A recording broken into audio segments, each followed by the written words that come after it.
are killed around the Japanese coast every year. Now, dolphins around the world are under pressure like never before because of pollution, because of fishing, because of climate change. We're not certain of what population numbers we can have. We know that they are falling rapidly and they're highly endangered in many parts of the world, yet they have no proper legal protection whatsoever, be it in national countries like Japan or in international agreements like CITES. And that's just not right. The way that these animals are killed, the way that no one is keeping track of the impact on their numbers is an absolute disgrace. And the fact that the Japanese government think they can get away with this and the rest of the world will fall silent is not going to happen anymore. What I'm really pleased about is that this issue is back on the top of the media agenda again. But it's not on the top of the media agenda because of the newspapers and the television. It's because of people like you here in the cities around the world. And because of the growing power of social media. Because you're putting it on Twitter, you're putting it on Facebook, you're getting angry, you're forcing CNN. You're forcing Al Jazeera and the BBC to get this back on our television screens, to tell us the real horror that is going on in Taiji and the other parts of Japan today as well. We know that The Cove in 2009 was a great film. We know it deserved an Oscar, but it's now 5 years ago, and memories are very short, and all of us here must keep this on the global media agenda, because this is an absolute disgrace. Now, what happens in Taiji impacts all of us who care about wildlife, all of us that care about the future and protection of intelligent animals like dolphins. As I said, over 20,000 of these animals are killed off the Japanese coast every year. Nearly 2,000 to 2,500 of them are killed in Taiji Cove. Now, there are many issues around Taiji, lots of discussion about culture, and we saw our friend on the road earlier on saying that we're all terrorists by not understanding the need for Japanese people to eat dolphin meat. Let me tell you something about dolphin meat. It's pretty disgusting stuff. No one really wants to eat it. It's got lots of mercury in it, so it's pretty unhealthy as well. And most of it is passed off as whale meat in the Japanese market to get a bit more valuable. And all of the time, people don't want to generally eat whale meat in Japan either. And most of that ends up as dog food. So that's what we're really talking about here. All these animals are being killed largely to end up as dog food. That's an absolute disgrace. And the actual killing of these animals, we know over the years the Japanese have been ashamed. They've tried to hide it from the public, putting tarpaulin, putting barriers in so that you can't see what's really going on, and trying to ensure, they say, that they kill these animals in a humane way. We no longer cut their throats, they tell you. We no longer have the sea running red with the blood of these dead animals. No, we take them out of the water in a humane way. We put them together and then we stick spikes into their spinal cord. And that kills them quickly, we're told. Well, it doesn't. We know that scientists and veterinary experts will tell you it takes about 7 minutes to kill a dolphin like that, in excruciating pain. Not only that, they do it in front of the other dolphins that they're killing too. These animals in such social groups, in such intelligence, are slaughtered in front of each other. Now, those slaughter methods would not be allowed in any slaughterhouse for a cow anywhere in the world, but they are allowed in Japan to kill dolphins, which is an absolute disgrace. But the actual value of one of those dolphins is only about $600. If that was really what it was all worth, this would all be over by now. No culture would keep that going.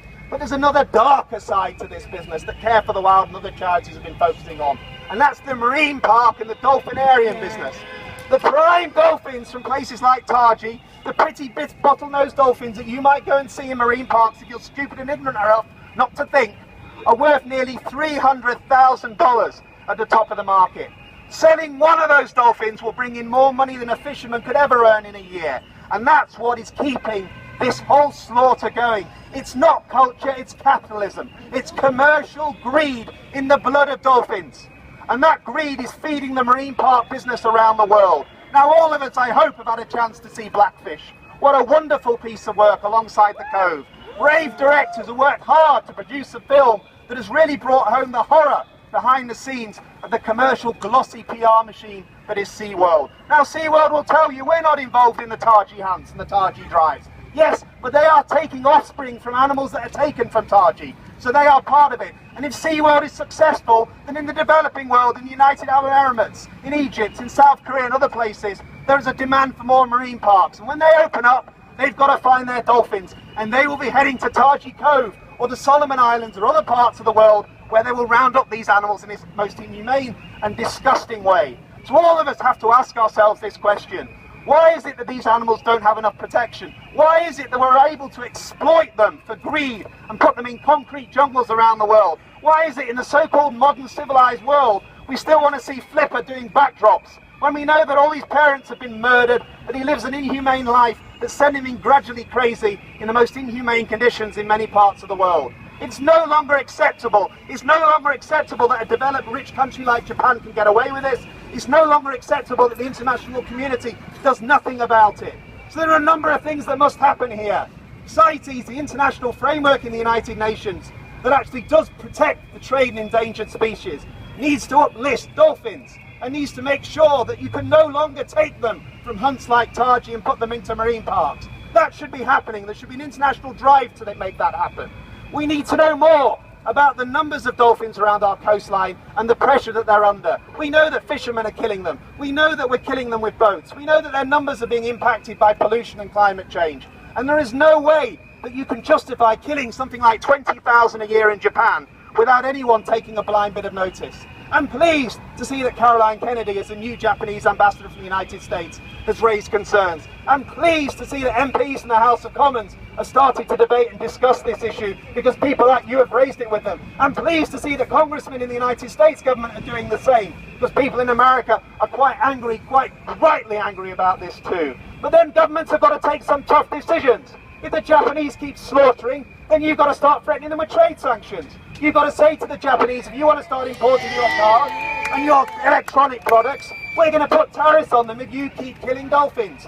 Are those dolphins more valuable to you than your Nissan car business or your Sony electronics business, which is worth hundreds of billions of dollars a year? No, it isn't. But that's the only message that they're going to understand that's going to shut down this business. And we've also got to have more regulation and control of these so-called marine parks. The international framework for these organisations is highly abused. The so-called International Aquarium Association has the Japanese body within its affiliate membership, despite the fact they say they're not in agreement with what goes on at Taiji Cove. We know the Japanese abuse the system of the International Whaling Commission, and they allow them to so-called kill minke whales in large numbers in the southern oceans under a loophole for so-called scientific research to dump that whale meat into the market. If they weren't killing whales in that way, they wouldn't be passing dolphin meat off as whale meat either. So we need to shut the loophole in the International Whaling Commission, and we need to stop the Japanese killing those whales. That's quite right why the New Zealand government and the Australian government are taking legal action against the Japanese government in The Hague. I wish them well with that. But at the same time, we must have action to protect dolphins too. All of us have a responsibility for this. And what you're doing here today is fantastic. This is civic society at its best. People giving up their time, coming together, designing their own posters, their Facebook sites, and telling everyone they know that this is a disgusting mess. Now the police are telling us they might get a bit upset if we show one of these gory pictures to a member of the public. Well, don't hold back. Keep showing the gory pictures, because the Japanese government have been doing everything they can to keep those gory images away from everyone. And it's your responsibility and all our responsibility to get the truth out there. You tell people how disgusting this trade is. You tell them how brutal it is that these animals are slaughtered. You tell them what happens to these dolphins that are taken away and put into marine parks. You tell them that it's disgusting if they go to a marine park in Benidorm or in Egypt or any part of the world without thinking about the consequences. The more we get that message out there, the more that we can put a stop to this brutality.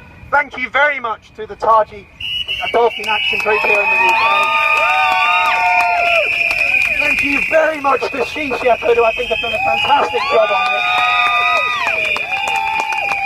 Thank you to the brave people that are in Japan taking pictures day in, day out, despite the intimidation and bullying and threats they face. And please give your support to charities like Care for the Wild, because what we're doing through our Right Tourism campaign is we're putting pressure on the international tourism business, through APTA, the travel agency businesses, to say actually it's no longer acceptable to be sending your tourists, your people, to these marine parks. And we're having that discussion with the airlines, with Virgin Holidays and other businesses. But we need your support. The more support we can have, the more impact we can have. So we'll get back on that street, we'll make some bloody noise, and we'll make sure everyone's going to listen to us. This disgusting slaughter will stop. But it'll stop because we'll shame Japan and we will shame the international community to stop it for good. And this world will be a better place without it. Thank you very much.